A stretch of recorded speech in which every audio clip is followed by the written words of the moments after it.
सिद्धेभ्यः ओम नमः सिद्धेभ्यः ओम नमः सिद्धेभ्यः। अहिंसा परमो धर्म की आचार्य गुरुवर श्री ज्ञान सागर मुनि महाराज की।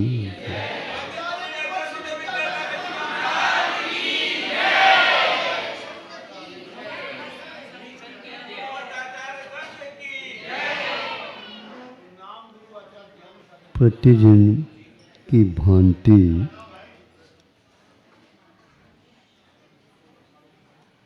भ्रमर प्रतिदिन की भांति आज भी अपनी यात्रा प्रारंभ करता है।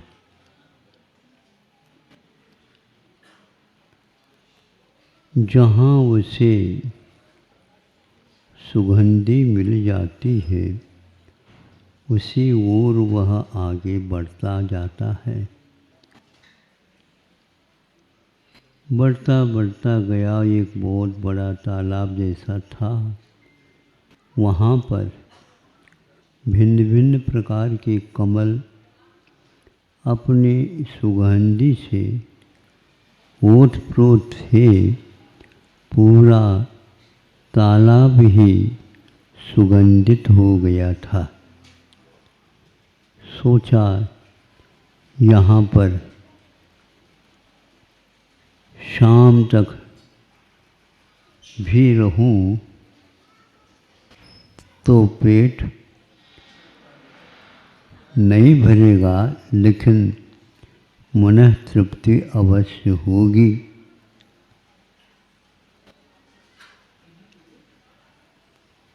बार बार बीच बीच में वह संगीत की लहर भी उठा लेता है। उससे कई लोगों को और अच्छा लगता। कमल को भी अच्छा लगता होगा।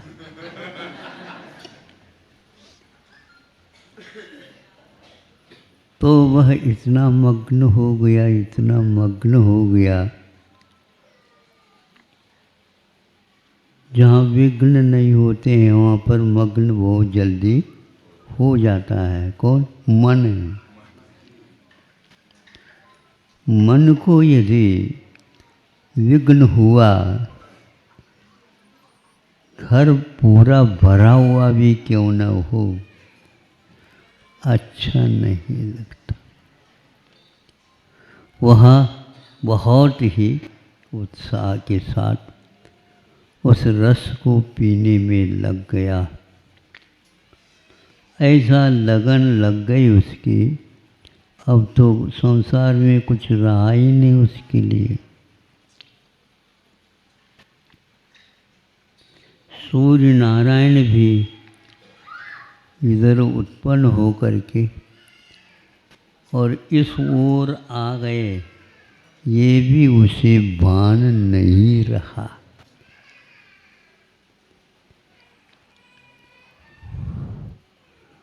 कमल खिला है,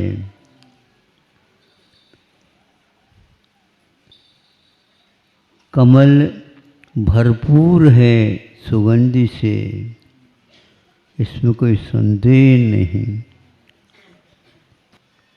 किंतु वह भ्रमर भ्रमित हो जाता है, तो फिर उसको उपदेश कोई भी देने वाला नहीं। ऐसा ही हुआ, वह भ्रमित हो गया। कितना सुगंधी मुझे लेना है,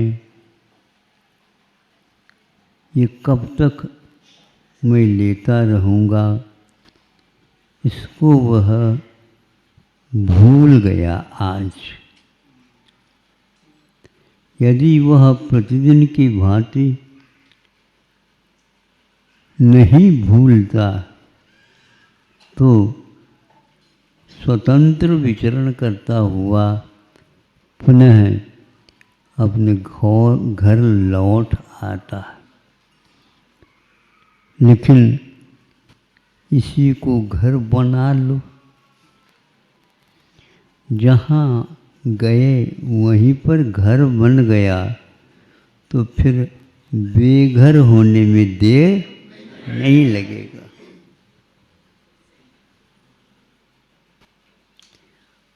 घर बहुत छोटा है, रहने दीजिए। पर्याप्त मात्रा में सुख नहीं, सुगंधी नहीं है, रहने दीजिए।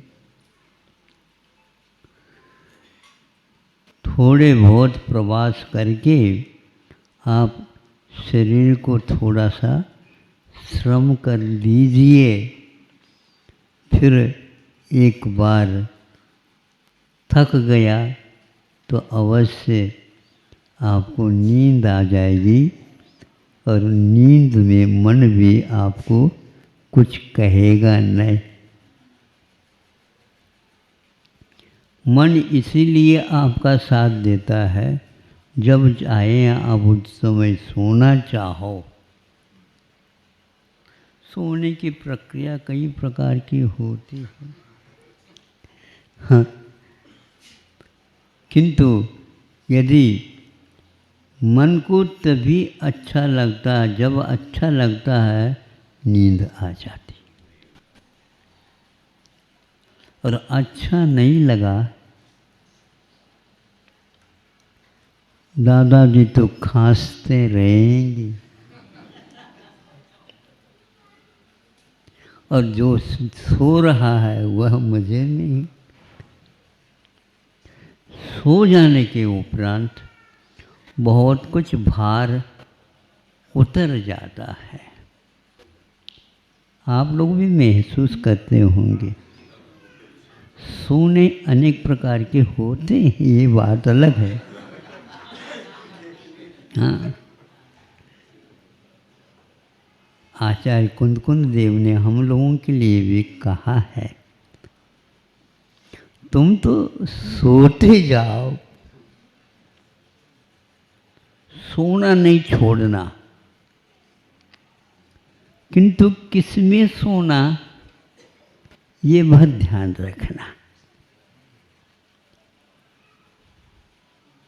निश्चय में सोते जाओ, सोते जाओ, सोते जाओ।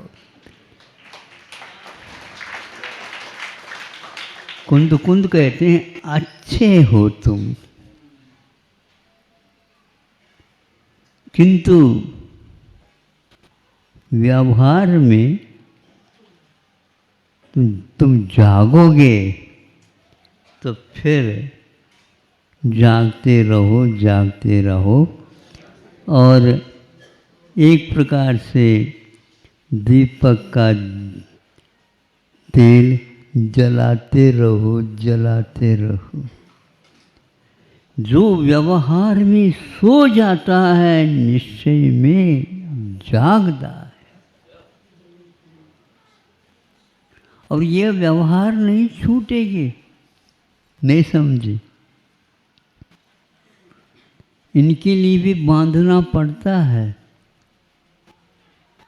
अब ठीक बैठने लगे ये लोग।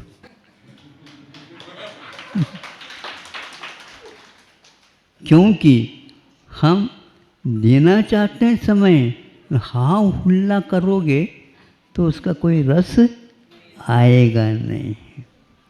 इसलिए आप लोग भी चाहें आनंद का अनुभव लेना चाहें, व्यवहार में सो जाओ और निश्चय में जाग जाओ। वह ऐसा नहीं कर पाया भ्रमर, और शाम के समय पर भी वह उसी में लीन रहा। उधर से हाथियों का झुंड आया, कमल वन को देख करके सारे के सारे कमल को उखाड़ने लगे और अपने पेट में पहुंचाते रहे। अब वह कहता है कि मैं बाहर जाऊं। अब बाहर कैसे जाओगे? तुमको किसने कहा था कि यहीं पर रखो? दिन अस्त होते ही देख करके जब रवि भी विश्राम लेता है तो तुम भी थोड़े बहुत विश्राम इससे ले लेते हैं। ऊब में लग गए। आप लोगों को भी जो पिताजी बन गए उनको तो सोचना प्रारंभ कर ही देना चाहिए, किंतु दादाजी को कुछ भी सोचना ही नहीं चाहिए।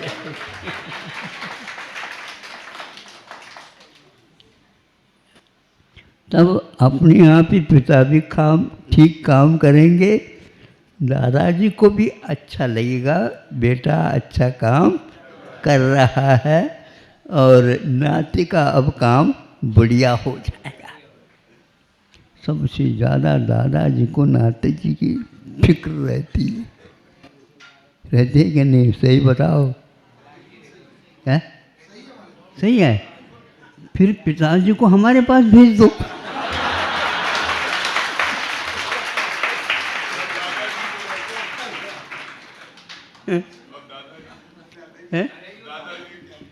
दादाजी को दाद कोई नहीं लेगा, वो अपने आप ठीक हो जाएंगे।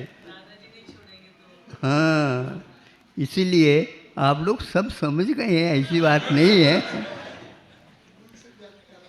हाँ, इसीलिए वह भ्रमित हुआ।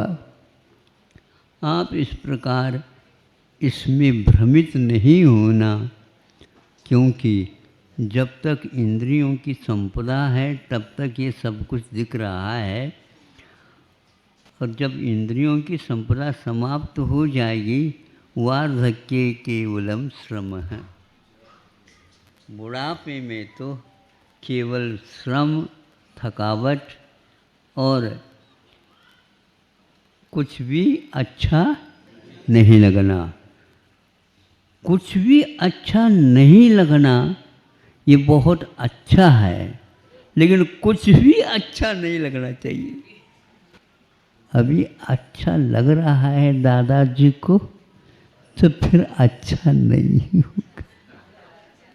हाँ, वहाँ पर खड़े हैं आरती लेकर के, यही तो जाएंगे कि धर्मात्मा, लेकिन वो भी कहते हैं अब हम आपकी आरती नहीं उतार सकेंगे, क्योंकि आपको भ्रमित होने का आदत पड़ गई है, उस भ्रमर से आप सीख गए हो।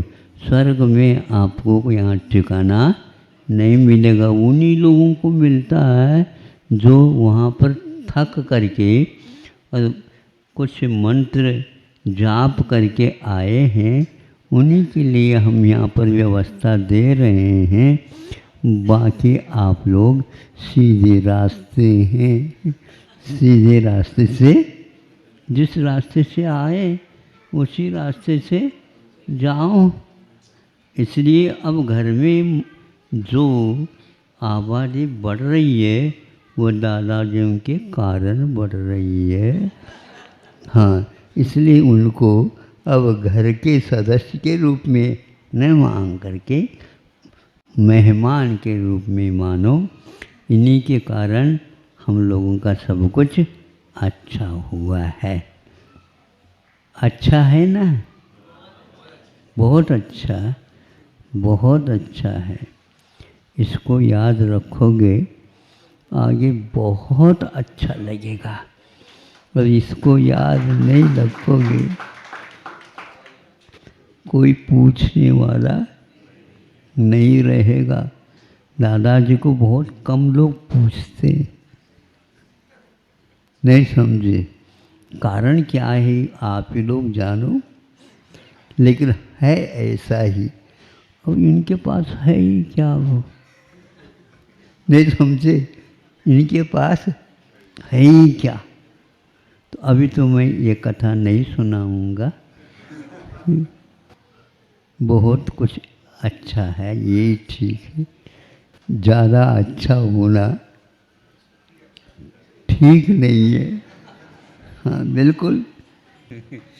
इसीलिए आप लोग तंगी आ जाते हो, ठीक नहीं लगता मुझे। इसलिए वही अच्छा है बेघर होना। बेघर होने का अर्थ क्या है? बेघर होने का अर्थ क्या है? स्मशान की ओर यात्रा करना। और स्मशान बहुत अच्छा लगता है। वहाँ पर कोई भी रुकना नहीं चाहता। आप रुकना चाहें तो वहाँ पर जा कर के रहो, आपको कोई भी भगाएगा नहीं। आपके दोस्त होंगे जो यहाँ से निकल कर के गए बेघर वाले, वो सब मिलेंगे आपसे। आराम के साथ रहो। अभी तो घर वाले भी बेघर वालों के पास आ रहे हैं। अहिंसा परमो धर्म। एक व्यक्ति है जो ज्वर से ग्रसित है। वह ज्वर कौन से हैं यह ज्ञात नहीं, किंतु नापा भी नहीं गया, इसलिए ये भी ज्ञात नहीं वह किस प्रकृति को लेकर के ज्वर आया है, यह भी ज्ञात नहीं। कितने दिनों से आ रहा है उस रोगी को तो ज्ञात नहीं। बेहोश अवस्था हो जाती उसकी। इस प्रकार यह उसको कई दिनों तक चला। परिवार घबरा रहा है।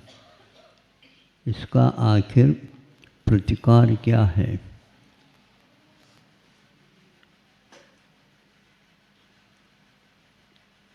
एक व्यक्ति ने कहा, प्रतिकार तो है इसका, किंतु प्रतिकार के बाद भी कुछ इसकी ऐसी सेवा आदि करनी होगी जो पुनः लौट न जाए। ये पुनः लौटने की बात बहुत गंभीर है। एक बार जीवन मिला, जो कुछ भी दुख मिलता है, कष्ट होता है, होने दो, एक बार ही तो होना है, दोबारा तो नहीं होना। लेकिन बंधु, संसार का ऐसा स्वभाव नहीं है। ये कितनी बार लौट करके आया है बुखार। इसलिए उदाहरण दे रहा हूँ तो उसी को तो बताना पड़ेगा ना। कितनी बार आया, सुबह भी आता, रुक जाता है, शाम को और आता है, फिर बाद में थोड़े और बाद नींद लगती है, फिर आ जाता है। यह पुनरावृत्ति एक प्रकार से बहुत भयानक। तो उस व्यक्ति को कंबल उड़वा दिया और कुछ ऐसे औषध का प्रयोग करके उसके बदन पर 10-15 मिनट नहीं हुए, वह उठ करके बैठ गए। ऐसे कैसे उठ करके बैठ गए? वो ऐसे तो है ही नहीं, बुखार तो है ही नहीं, अब बैठने में क्या बात है। देखा बुखार तो नहीं है, किंतु पसीना काफ़ी मात्रा में आया।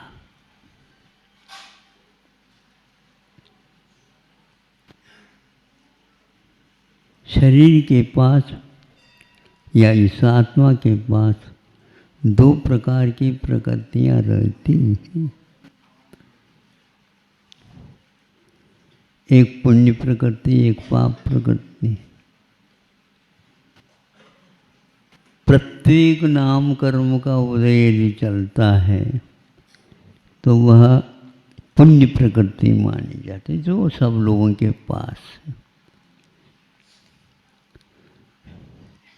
वह यदि नहीं रहती है तो यह पसीना का आना मीना ये सब नहीं बन सकता। ये सारे के सारे पुण्य और पाप आप लोगों के भावों के माध्यम से प्रति समय बनते रहते हैं और प्रति समय पूर्व में बंधे हुए उदय में आते रहते हैं।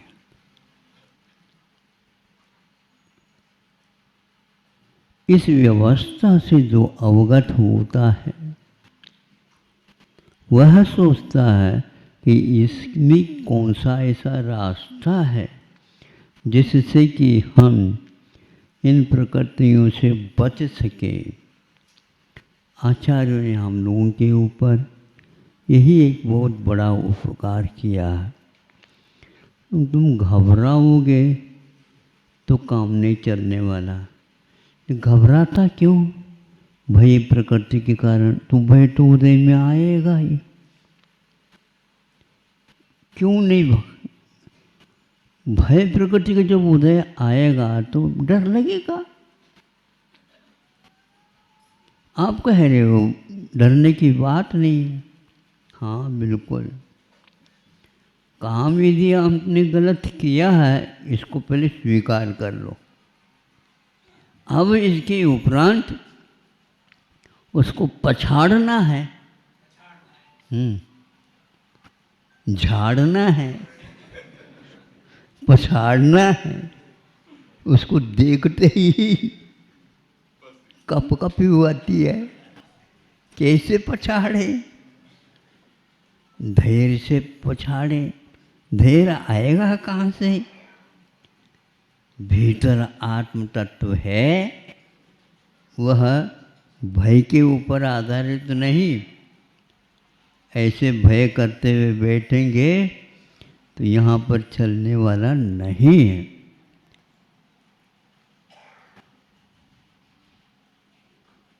मन के हारे हार है, मन के जीते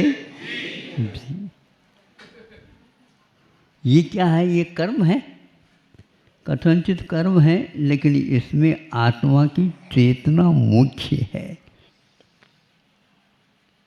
क्योंकि गलती करने के कारण कर्म बंधे हैं, लेकिन भोगते समय उसके हम अधीन हो ये कोई नियम नहीं। हाथी उदोन्मत्त है, लेकिन बचने की कला हमारे पास है। और उसका इतना बड़ा बोझिल शरीर है, वो घूम नहीं सकता, हमें पकड़ नहीं सकता। लेकिन एक आध बार चिंगारता है तो आप लोगों को अब तो गया। संतों ने ये कहा, ललकारा नहीं, गलती तो हुई है पक्का, लेकिन इस गलती से यदि ऊपर उठना चाहते तो कंबल ओढ़ लो, कंबल ओढ़ लो। आधा घंटा बाहरी हवा न जाए, फिर देख लो कैसा बिल्कुल एकदम हल्का शरीर हो जाएगा। और हमेशा हमेशा के लिए याद रखेंगे हम उस कंबल को, बल कम भी क्यों ना हो, किंतु कंबल का सहारा ले लिया तो वह पसीना ला करके रख देगा। आगे याद रखेंगे। और ये जो जनता बैठी है इसके लिए भी कह देंगे, घबराने की आवश्यकता नहीं। बस एक आध कंबल रखो, नहीं तो पसीना आ जाए, इस प्रकार का कोई उपाय कर लो। कई प्रकार के उपाय हो सकते हैं, लेकिन पसीना आना चाहिए।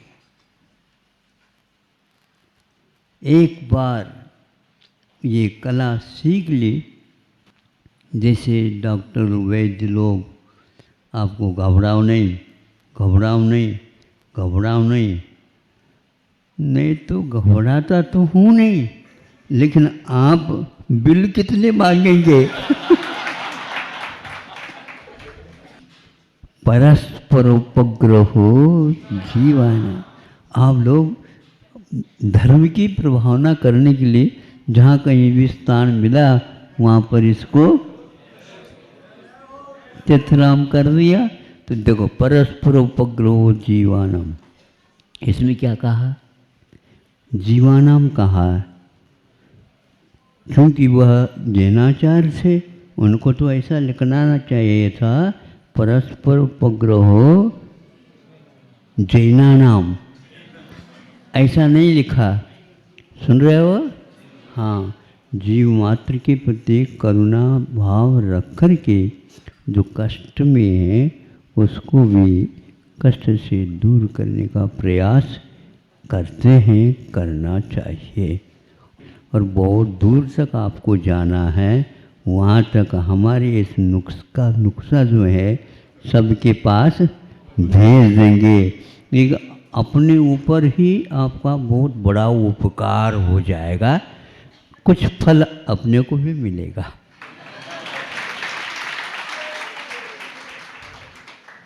तो उस जब वह दवाई है अपने पास, उसका उपयोग तो करना ही चाहिए, करना चाहिए ना। हाँ, सही स्थान पर सही उपयोग उसका होना चाहिए। इतने सारे सारे पत्र लिखने के लिए बैठो तो कितने समय लगेगा? हाँ, और बिल भी आएगा। ये सबसे अच्छा है हमारा। रविवारी पत्रिका हमारी निकलती है, शनिवार के भी निकलती है, कभी कभी नहीं भी निकलती है, तो भी हम ये कहते हैं कि पहले जो हमने दिया है उसको उनसे आप पढ़ लेना, सुन लेना, और उसका प्रचार प्रसार आप अवश्य करेंगे। इस प्रकार हमारा जी चलता है। तो आप लोगों ने सुन तो लिया ही, तो सुन लिया, बहुत अच्छे ढंग से सुना क्या नहीं? हाँ, तो कम खर्चे में और बहुत बड़ा काम ऐसा हो जाए, करना ही चाहिए।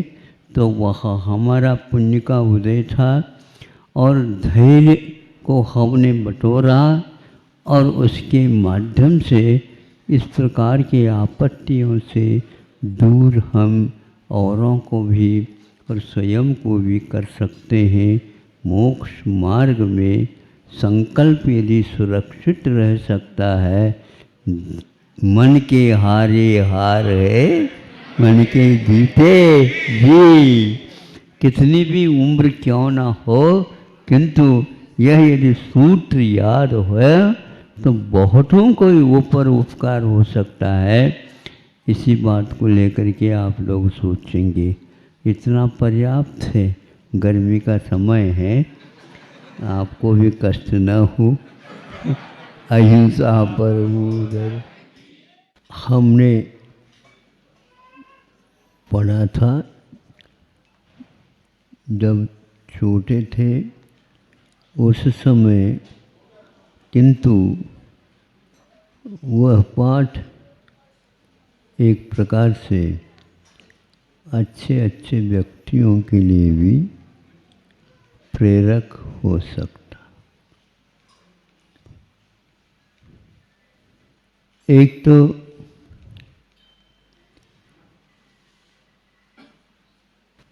कछुआ जिसको बोलते और खरगोश जिसको बोलते। खरगोश की गति तेज होती है, कछुए की गति तेज नहीं होती। तेज नहीं होती। ये तेजी एक प्रकार से अच्छी नहीं मानी जाती।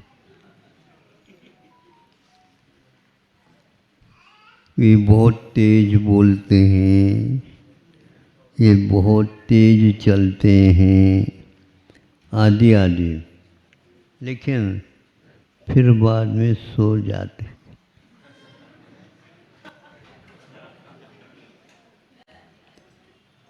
निरंतर निरंतर जो चलता है उसके लिए कछुओं को चुना, और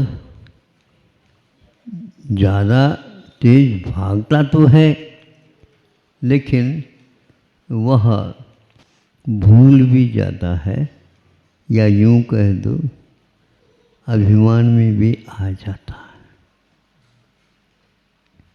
उसके खरगोश के दोनों हाथ सामने के, या पैर कह दो, हाथ के रूप में काम लेते हैं तो वो छोटे होते हैं, और पीछे के दोनों पैर उसके उठे हुए का बड़े रहते हैं। ढलान के स्थान पर वो लुढ़कता है और चढ़ाव के स्थान पर वह यूं छलांग लेता, यूं छलांग लेता। उसी के कारण उसको बहुत जल्दी तेजी भागने वाला माना गया। सुनते हैं दोनों के बीच में कुछ संवाद हो गया, संवाद तो नहीं है, संवाद हो गया होगा। तुम इतने धीरे धीरे चलते हो, कब पार करोगे? बिल्कुल ठीक है, हम तो हमेशा आपको याद करके ही पार करेंगे।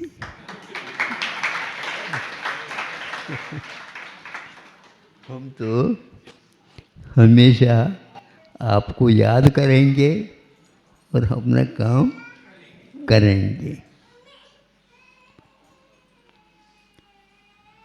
देखेंगे चलो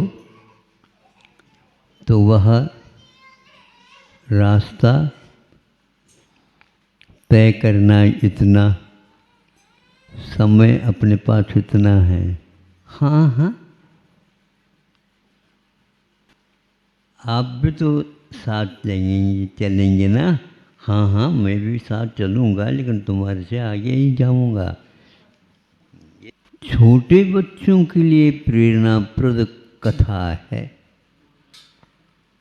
और मैं कथा को कभी भी छोटे बच्चों के लिए लिखी जाती है ऐसा नहीं, ताकि वहाँ से वह प्रारंभ करे और जब वह अंत में भी पहुँच जाए तब भी वह कथा याद आ सकती है, और कान पकड़ करके कह सकती है कि तुम कछुए की सोबत क्यों छोड़ी, बताओ,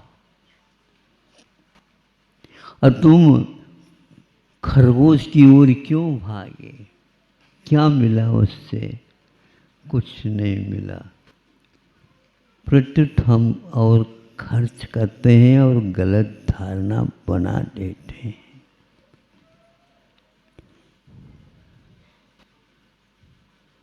मुझे कुछ नहीं होता, यह गलत धारणा, ऐसी धारणा बनाना नहीं चाहिए।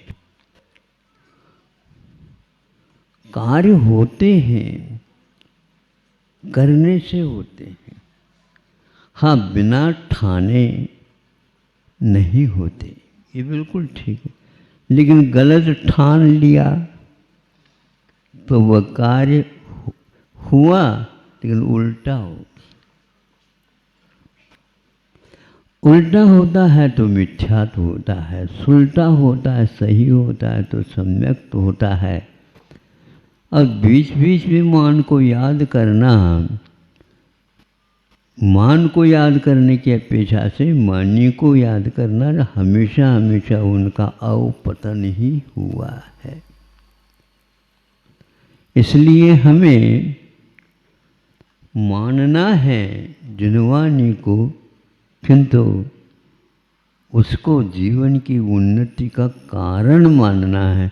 तो उन्नति का कारण मानना तो अपने आप ही सही दिशा की ओर आपके कदम बढ़ ही जाएंगे, क्योंकि उन्नति का कारण कभी भी मान नहीं हो सकता। तीर्थंकर बैठे और घर में बैठे हैं, बैठे रहो, आपको मुक्ति नहीं मिलने वाली है। हाँ,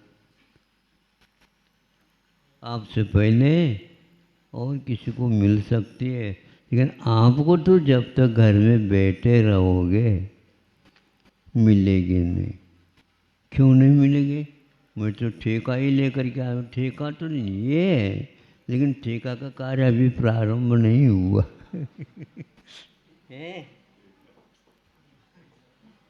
खूब बड़े बड़े ठेके लेते हो, सुनते हैं आप, हैं, लेकिन प्रारंभ कब होता है वो कार्य, ये महत्वपूर्ण है। और एक बार प्रारंभ होता है तो उसको पूर्ण करने का संकल्प बार बार उसे प्रेरित करता रहता है। यह समय इसके लिए नहीं, किंतु यह समय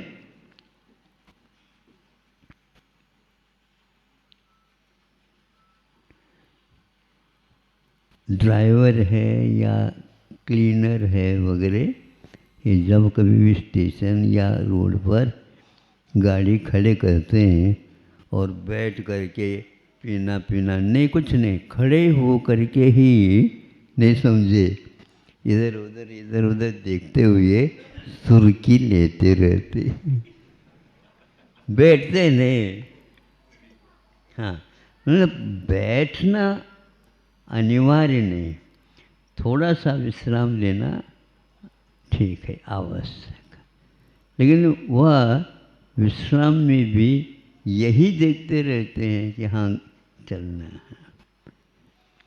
इस प्रकार हमें उस कछुए से बहुत बड़ा लाभ, सीख मिल जाती है।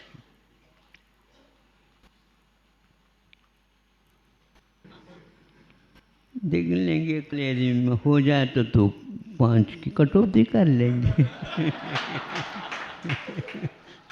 आप लोग नहीं करते कभी? कटौती करने से हानि होती है ऐसा तो मैं मानने नहीं दूंगा, क्योंकि देखो कछुआ जो है बिल्कुल, और खरगोश रह गया। इसी प्रकार चाहे वह दादाजी हो, चाहे पिताजी हो, चाहे नाती हो, इन सब को अपने अपने कार्य क्षेत्र में, अपने जीवन में जो कार्य दिया गया है या लिया गया है या मिल गया है, उसको बहुत ही लगनता के साथ, बहुत ही रुचि के साथ, बहुत ही निर्दोषता के साथ उसको करना, और करते हुए जो इसमें पारंगत हुए हैं उनको स्मरण में लाते रहना, ये बहुत महत्वपूर्ण है। हम जो भगवान वगैरह बन गए उनको स्मरण में इसलिए लाते हैं कि उन जैसे पद को मैं प्राप्त कर सकूं। अहिंसा परमो